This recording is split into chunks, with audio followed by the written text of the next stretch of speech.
Yes, hii ambako nasikiliza ni Baraka One TV kutoka DRC, the one and only town, DJP Baba la Baba mzee wa Ngwasuma. Tuko tarehe 20 za mwezi wa 11 2025, majira ni saa 9 saa za Afrika Kati, ikiwa inaelekea 10 majira Afrika Mashariki. Niko na Roger Seko Rafael. Asante sana, tumekaribia ndani ya studio ya Baraka One TV kuja na habari na maelezo ambayo tumeandaa kwa siku hii ya leo.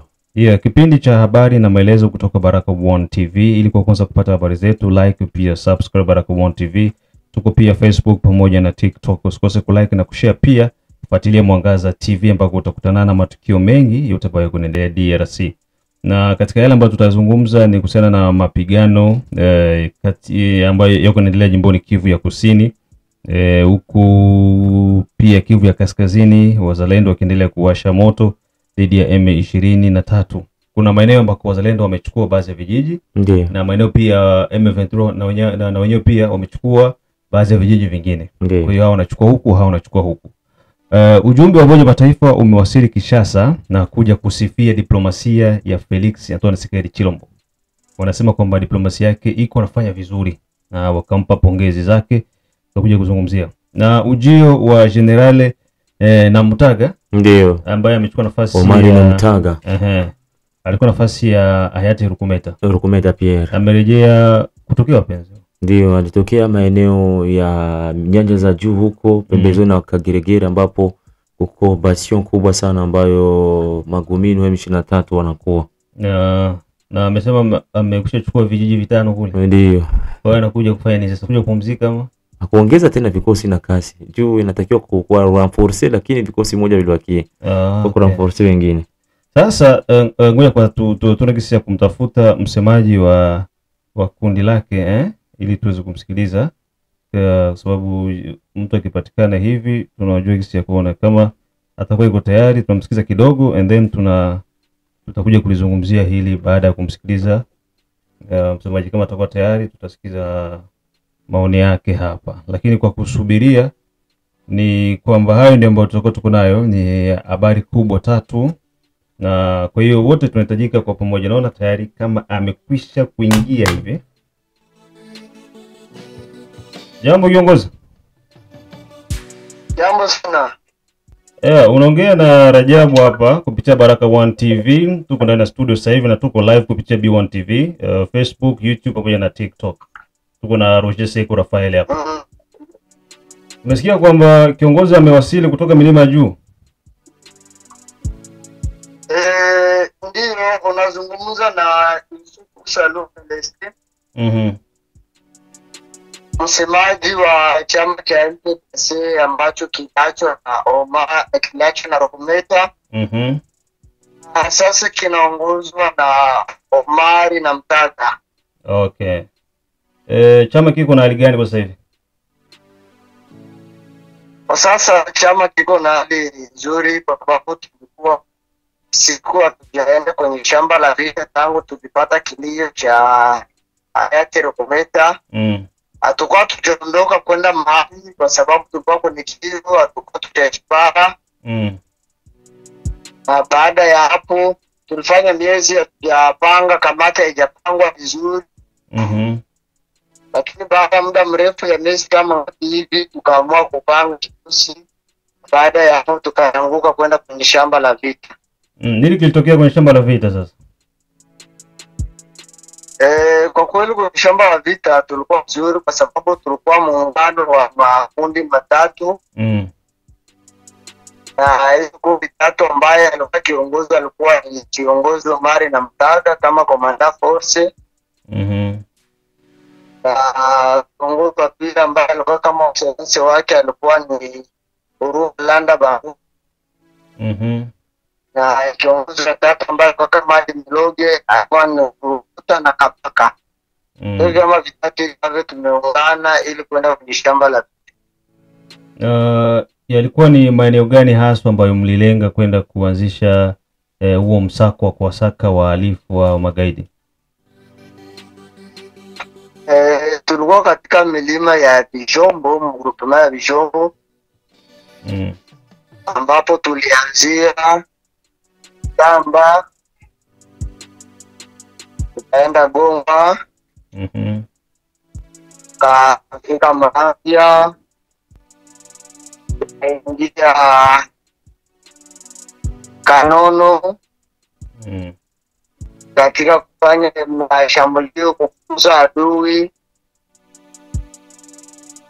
tukacha nafukuza adui mpaka Gisi, niacha nashimika vikosi katika milima mirefu. Na tukaamua kushuka kuchukua kikosi. Kwa hiyo kusema kwa kuangalia Gisi kwa hiyo kusema tena kuanzilisha vitu.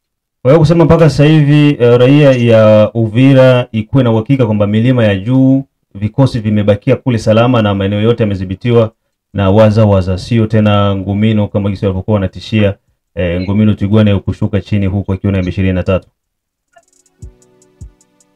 Kweli milima mirefu, milima mifupi, milima inadhibitiwa na wazalendo, milima inadhibitiwa na FARDC, milima inadhibitiwa na jeshi la Burundi. Ni kutaka kuambia raia ya Uvira ya kwamba waekale kwa amani, wasikie huru, wafanya biashara, wakwenda Tanzania, wakwenda wapi, wanaoenda kwa amani, kwa sababu milima yote inadhibitiwa na kwa ambapo adui anaweza kapenya. Okay. Sasa mmeshuka Uvira. Lengo haswa la kuja Uvira ni kuja kupumzika, kuja kula bata kidogo kama wengine wazalendo ambao wako hapa wanakula bata kila siku, wengine mpaka wamekuwa ni watu wazito. Ukiangalia unasema eske kweli huyu atarudi porini tena ama ndo kuja kupata sufle kidogo afu tena mnarudi, ama kuna asili nyingine ambayo imewafanya mrudi Uvira?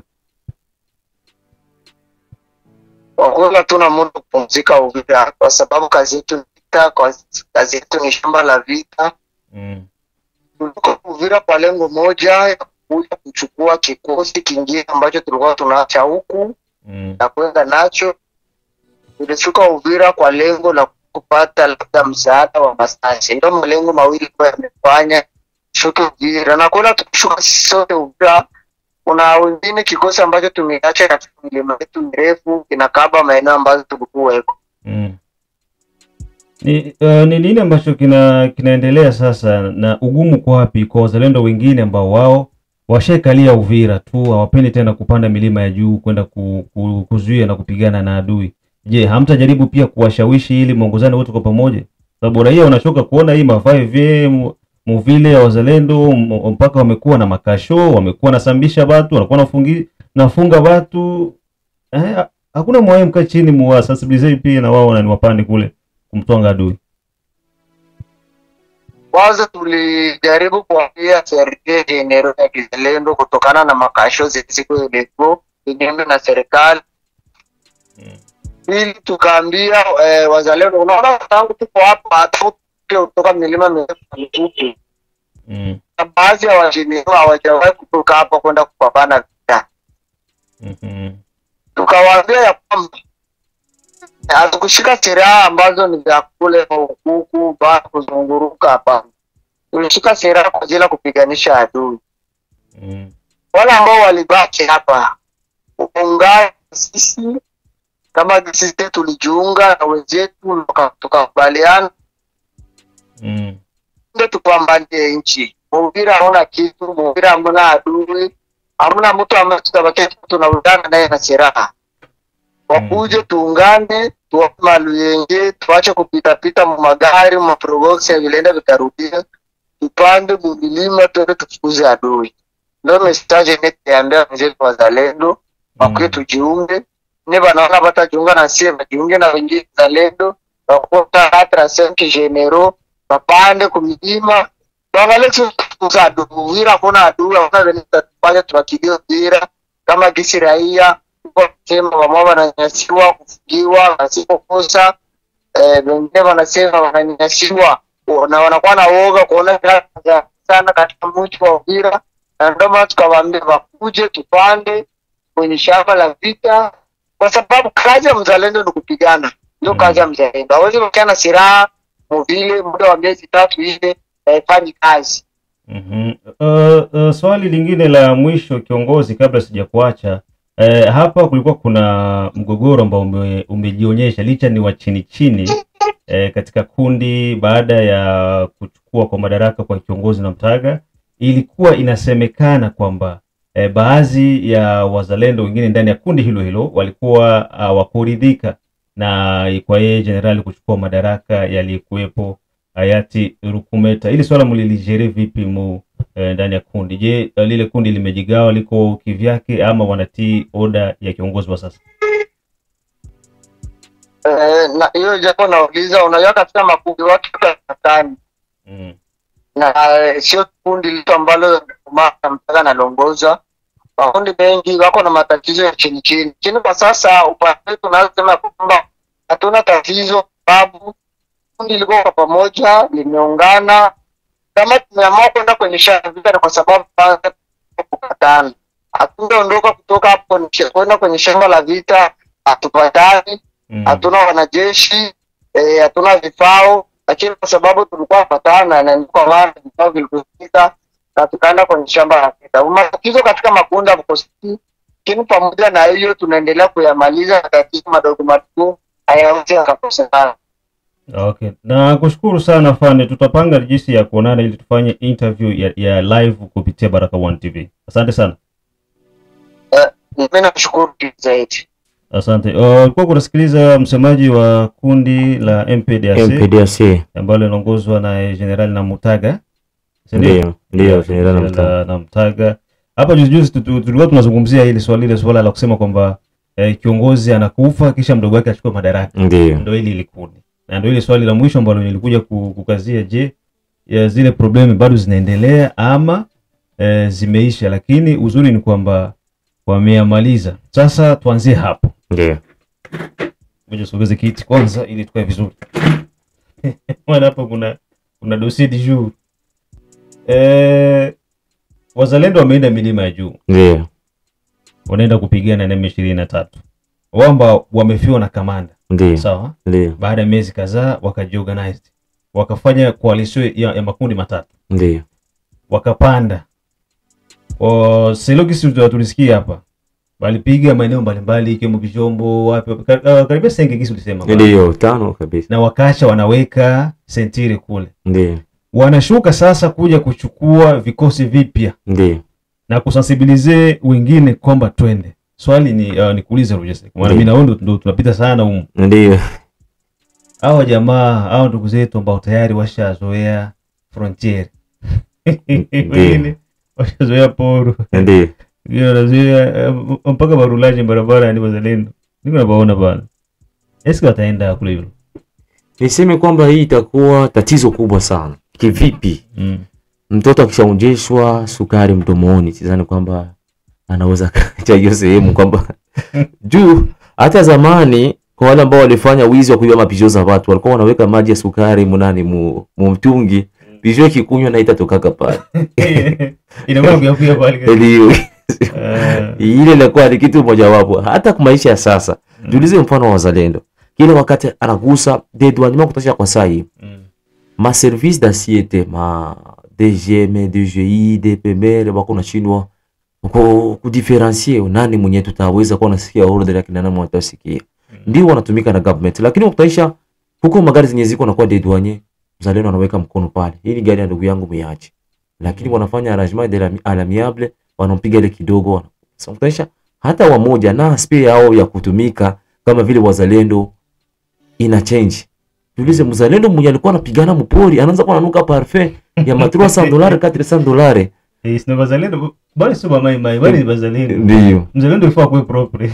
Ndio. Unaonyesha kwamba wa machawa, wa uchafu ndio mai. Tulize mtu ushaanza kuwa anajipulizia parfait ya $300 $400 kwa mwili. Ulikuwa zamani uko unatumikia njoo mpori. Eske unadhani kwamba ukikuwa mapambano mpora tutakwambia wende kala 2 jours 3 jours uko unakula miindi unashinda unajifunika koti utaitika kwenda kwenu. Hii itakuwa ni tatizo kubwa sana. Umweke roho ya uzalendo ile nyoko nayo iwarudie. Juu kuko wa general wao wenyewe waliwaambia huko kama twende ku front tupambane. Wakasema hapana, kila mambo na kivuko yake. Mimi kisi niko preno nitoshe mfano. Mimi ni generale Makanatika Simbira Kadanda. Mimi maeneo yangu ni ya Mlongwe tu. Siwezi enda kufuru, nikienda kufuru lazima ventura natokea mumaya hapa Mtanganyika inavamia Uvira. Wanakupatia raison Na wewe ukielewa unaisikia reason yake yalitosha. Unasema ndio yuko na sheria. Sasa zimo M23 tapita ngambo ya Burundi, inapita Tanganyika na chomoka huko atakuwa iko na anasaidia huko. Unaambia General Rene Itongwe, siko maeneo ya Poro Katongo kule kote. Bwana, pia tupambane kule vile maeneo tugombane vijiji vingine. Atakwambia hapana, nikiacha huko Gomine huko yule na Red Tabara itashuka. Sasa unakutanisha wataingia mporo. Sasa unakutanisha kila mtu anakuwa iko anaangalia ngambo yake sehemu yake. Sasa ili na kialeta uzembe sehemu fulani. Juu sidhani kwamba wazalendo wanashinda kupiga M23. Ni kitu kema sana binaisha. Lakini sasa ile mvuto wa pesa, ile luyengea pesa inasaidia juu wale ile franga kwa napata inasaidia wazalendo wa moja wanapewa sabuni kidogo, lakini inaleta uzembe wa kutokusema kwamba tukamate maamuzi ya kwenda fukuza adui sehemu yote iko. Kisha sasa mimi sitashindwa kuwa na deplorer hii mambo. Ndiyo. Si gouvernement provincial ya Jean-Jacques Purusi. Ndiyo. Sawa? Ndiyo. Kwa upande mmoja kusuteniri wazalendo kiukweli wanajitahidi. Ndiyo. Sawa? Depuis tu waliweka ile comité de crise. En tout cas wanajitahidi sana juu na gouvernement national. Ndiyo. Roger, tusishinde tuko tunadanganyana. Sawa? Ndiyo. Tudanganyana ile kidogo wazalendo wako naipata. Ndiyo. Sawa. Licha kwamba haiko official. Na tunaongea vipi pia ni siri za nchi juu serikali iko nasema ki si wazalendo ni raia tu. Ndiyo. Sasa tukisema kwamba iko na wasutenir franga na pia itakuwa ni infraction kwa gouvernement. Ndiyo. Lakini ishapita hivyo. Ndiyo, ishapita. Mimi tuseme tu localement kwanza. Tuachane na central. Na central localement. Frontier iko na fournir wazalendo. Ndiyo. Po iko na fournir wazalendo. Juu wako pale. Ndiyo. Lakini sasa ushapita hivi kama unaenda nani kuporo. Ukiacha tu soko banki ya Kiza Mwatu ya Kalundu. Kupeke Kalundu. Ile kupeke Kalundu. Ndiyo. Mbele kidogo tu vikuku station moja iko mai hivi.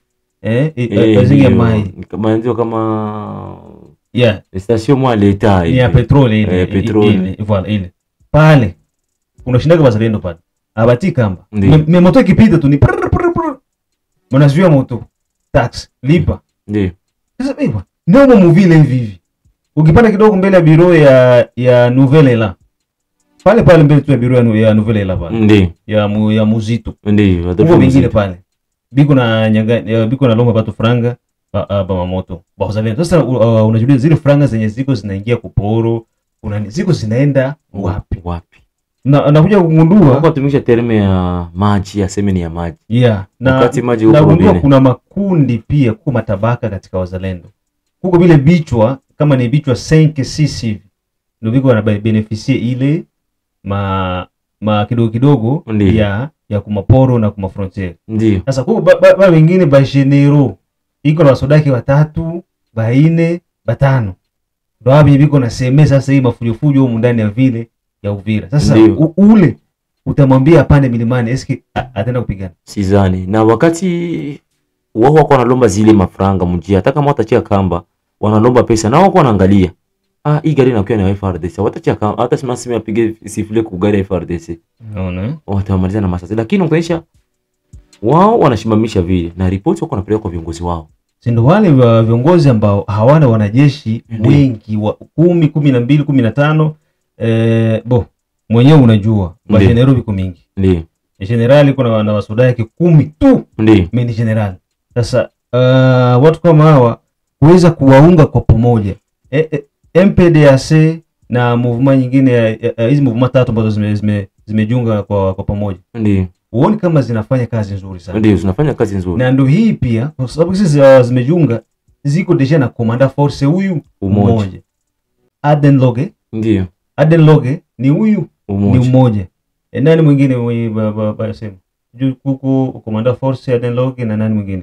Ni huyu ni mmoja. Sasa kwamba unakuta biko natembelea njia moja. Tofauti na wazalendo wengine unakuta kwamba makundi ni mengi, kila seigneur de guerre iko na mipango yake. Ndiyo. Na hapo ndo tuko na kaudhaifu kadogo kwamba adui akifika itakuwa ni ngumu kwamba umone komanda A sasa yeye ndiye alivamiwa na adui, we komanda C au utaenda kumsegonde juu unasema ile sio vita yangu. Ndio, ni ya kwake. Ile ni ya kwake. Na ndio hiki ambacho kilitokea hapa wakati General Makanaki alienda Katogota. Mimi nilifuata nikaongea naye. Nikamuuliza, "Koma we unaenda we peke na wazalendo mko wengi, kwa nini wengine hawakusekondari?" Anambia, "Bwana, haya ni mambo tuyaache." Sawa? Tuyaache tu. Kuna watu walikuwa wananitakia nisirudie kule. Ndio. Unaelewa? Inaweza kuwa hiyo venye alizungumza inaweza kawa kweli, sababu sio kweli. Juu kwa wengine wazalendo ambao wako nasema tukienda pigana kule, ushindi unapatikana kule. Itakuwa ni ushindi wenye trophy itakuwa collective. Wewe ulikuwa na wewe ulikuwa, maana ilikuwa combination ya watatu. Lakini kienda mimi mwenyewe gisi juu kwa mama wako naenda kule unazana kama M23 wataenda noka na kwa kupiga masasi 5 6 na wanakimbia. Kumbe nao ni wenzao wanaume. Sasa wakati wanapigana vile, anaonyesha reality nyingi sur terrain inakuwa na yua ni tofauti. Sasa anaonyesha wakati anaenda pambana vile vinamshinda.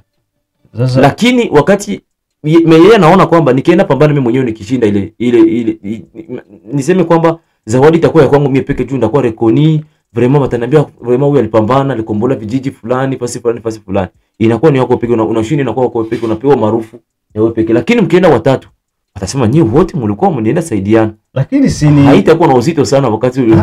Si ni wazalendo. Ndio donc si baraia tunataka tusikie mzalendo alichukua fasi fulani. Ndio haiko sema mzalendo fulani, hapana. Wazalendo walipigana Katogota wakabeba. Sawa, tunashukuru si baraia, tunawapa credit wazalendo bote. Ndio wazalendo walichukua Kamanyola, tunafurahi wazalendo bote. Ile haiko sema mimi fulani ndo niingia Kamanyola nikachukua, no, na ile ndo problem yenye iko inatuponza. Erezma Mungu angali natuwekea mkono wake moto ya kuya. Tuambiane ukweli kwamba M23 biko structure. Kwanza biko na objectif moja. Ndio. Biko na vision moja. Biko na commandement moja. Ndio. Bakisema avancer, bana avancer. Reculer, bana reculer. Pause ni pause. Tofauti na sie ni kila mtu hivyake. Ile na mfaso moja pia tuseme inasaidia munjia moja. Ndio. Juu kama wewe ulikula price mimi sikukula state. Utakubali ndio. Ile tu ndio iko nasaidia. Lakini kiukweli ndio hivyo. Haya ndio yalikuwa na tutapata nafasi ya kwenda kuonana na general mwenyewe. Ndio. Ndio namtaka Omar. Ifo tumtafute twende tuzungumze naye mambo makubwa ambayo ameyafanya kule. Tutawasiliana na msemaji wa tutapanga hiyo program. Tuingie mapigano ambayo yamefanyika Kivu ya Kusini na Kivu ya Kaskazini. Hapa resama kwa hii wiki tu hapa. Ndio. Tokea le 15 baada ya kusinyia makoro ya Doha. Hiyo samedi na vita ikaanza tena upya. Ndio. Na mpaka sasa hivi vita iko inaendelea.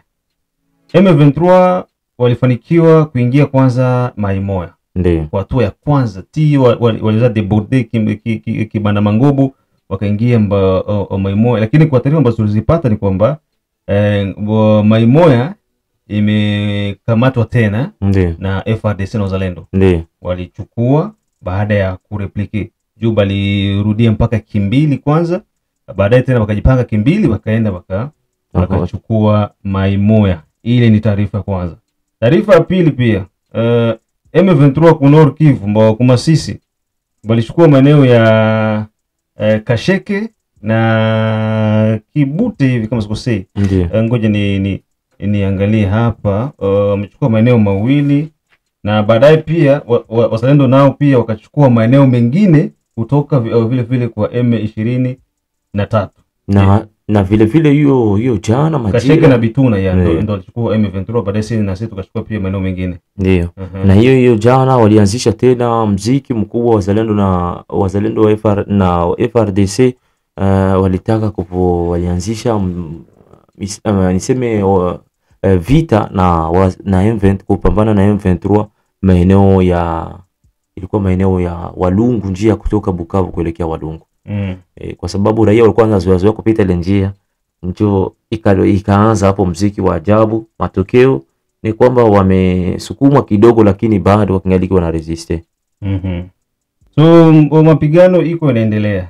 Kwa hiyo kwa maana hiyo tunasema tuseme tu kwamba CCLF yenye ifanyika Doha hiyo haina maana. Ndio. Kwa sababu kinachoonekana hapa ni shughuli tu za vita ziendelee. raia ndio wako wanateseka, raia ndio wako wanahangaika. Hivi raia 920 wamekimbia makazi yao huku maeneo ya Mwenga. Ndio. Juu hii vita imekuwa iko generalist, sasa wanapigana Mwenga, Kabare na pia Masisi, Walikale. Donc na hizi ni masehemu ziko presque kwa mipaka hivi. Ndio. Sasa unakuta mambo yenye iko inaendelea inafanya watu wakimbie makazi yao, na kitendo cha watu kukimbia makazi yao kinachofuata ni nini? Ni kwamba mwenye iko na lwake aluko. Na nyingine niseme kwamba strategy yenye iko adopte na FARDC na wazalendo ya kusema kwanza waanze offensive ya kupambana maeneo yote ni nzuri sana. Kivipi? Kwa sababu kwa muda huu ambao mapambano yalikuwa yanafanyika mwanzoni mwa mwezi wa 11, tunasema kwamba effective kubwa sana ya M23 imepunguka. Na wakati imepunguka, mkisema muone jifocus kupambana maeneo moja, batakuwa napata renfort za kutosha. Lakini ikiwa mnakiamsha sehemu yote, watashindwa sana zaidi ya kuangalia jinsi atarenforcer sehemu moja ama sehemu nyingine. Watakuwa wanaangalia fasi kwenye kuko intérêt capital, surtout fasi kwenye kuko masite minier, ndio yenye watakuwa renforcer zaidi. Maeneo mengine hawata renforcer, ndio utakutanisha kwamba ili utakia kutanisha kwamba msiku zinakuja hapa avance itakuwa mzuri sana kukote ya FARDC na wazalendo. Juu wanapambana maeneo ya Mwenga, Walungu, wanapambana Nord Kivu. Tunasema kwamba na mwenye anatosha oda. Ataoga tosha oda angapo sehemu ya huko, tunasema kwamba wanaomba kwamba tumevamiwa sehemu ya huko. Tunasema kwamba inakuwa na waperturbe mhesabu wenyewe walikuwa wako nazo. Watu wako wanajiuliza kwa nini wazalendo wa Uvira wao hawako wanabuje wanakalia tu bitoko Muvira. No, hapana, sio kama wabuje. Usimsikie hapa kiongozi Omari na Mtaga walikuwa milima ya juu. Uvira sio tu aseme njia ni ya plain ya Ruzizi. Hapana. Hapana.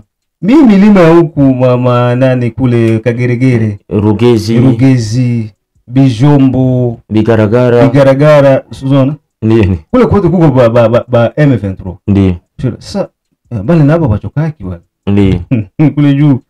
Debu ni leo tunaanzaga na nini Rugezi, Mikenge, Bigaragara ni leo. Lakini hawachoki. Kumbe maramforo zao zinakuyaga mabusiku, masazi moya zinapita na kia busiku, na istoshi wanakuwa na foreign men na wamama. Na watoto wanaingiza mnani. Huko wamama wenye walikamatwa hapa kule Mikenge. Ndio. Pitu unasikia wanakuambia si walitukamata kwa masomo. Si walitukamata hivi. Na kia jikuta tu banatuvalisha nini? Dini.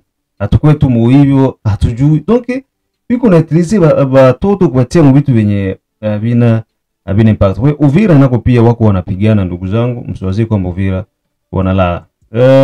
Kisekedi alipokea hiyo tarehe 18 ujumbe wa Umoja wa Mataifa ndani ya ofisi za Union Africaine Kinshasa. Rais wa nchi Bwana Felix Tshisekedi Tshilombo aliweza kukutanana na envoyé spécial wa secrétaire général wa Nations Unies Antonio Guterres. Yeye ambaye anahusika na masuala ya Grand Lac. Ndio. Anaitwa Bwana Huang Xiang. Ni mchai na wewe Huang Xiang. Hapo ingine soma Huang Xiang. Ndio. Huang Xiang. Huang Xiang. Alikuja kuonana na rais wa nchi na wakazungumza. Sasa ujumbe wa Huang Xiang ni kwamba diplomasia yako bwana iko nguvu sana. Ndio. Diplomasia ya Rais Felix iko nguvu.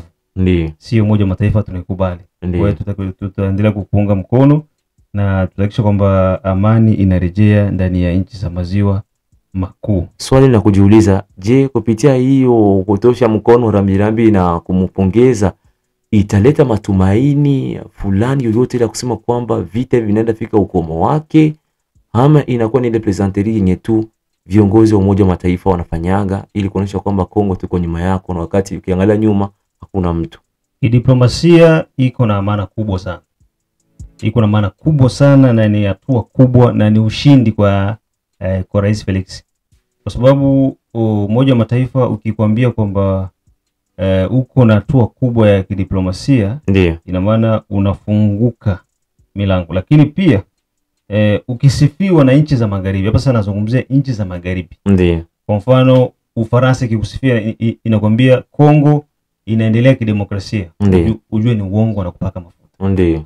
Wakikusifia Marekani wanakuambia sasa hivi tunaona Kongo inaendelea vizuri, wanakupaka mafuta. Unaona shirika la Umoja wa Mataifa licha kwamba kwa pande mmoja linaweza kuwa linafumbia macho baadhi ya vitu, lakini ni shirika ambalo liko katikati, ndio linalea nchi zote duniani. Ndiyo. Na ni lazima kwanza likae kwa asilimia kubwa wanakuwa wanaheshimu ile neutrality. Ndiyo. Licha ya kwamba tuko wanadamu, lakini kwanza kale ka ukweli na uhaki kanakuwa kiko kwa mashirika kama haya ya kimataifa. Hayo ndio ambayo tuko nayo huko, na la kumalizia pale. Hapana, niseme tu shukrani kwa watazamaji wote wa Baraka One TV na Mwangaza Television, usikose kutembelea hapo. Okay, asante sana. Tukutane majira ya saa 12. Bye bye.